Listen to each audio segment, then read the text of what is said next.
Il aimait les fleurs rouges, les coccinelles et les papillons. Mais dès qu'il entendait BZZ, il courait se cacher. Léo avait peur des abeilles. Perché sur un tournesol, une petite abeille nommée Zélie le regardait. « Pourquoi a-t-il si peur ?» se demanda-t-elle.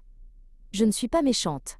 J'ai un travail très important à faire. » Zélie voletta jusqu'à une jolie fleur rose.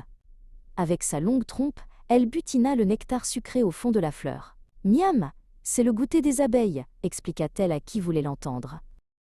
En buvant le nectar, une poudre jaune et magique, appelée le pollen, se colla sur son dos tout doux et poilu. Elle ne s'en rendit même pas compte. Léo, toujours caché, regardait Zélie avec de grands yeux curieux. Elle n'avait pas l'air si effrayante. Elle semblait très occupée.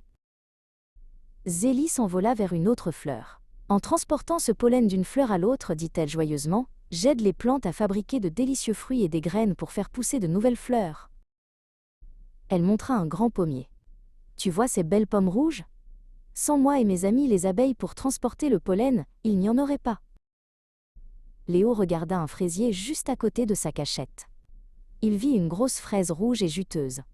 Il comprit soudain que Zélie avait aidé cette fraise à pousser. Léo n'avait plus peur. Il sourit à la petite abeille. « Tu es une super-héroïne du jardin !» cria-t-il.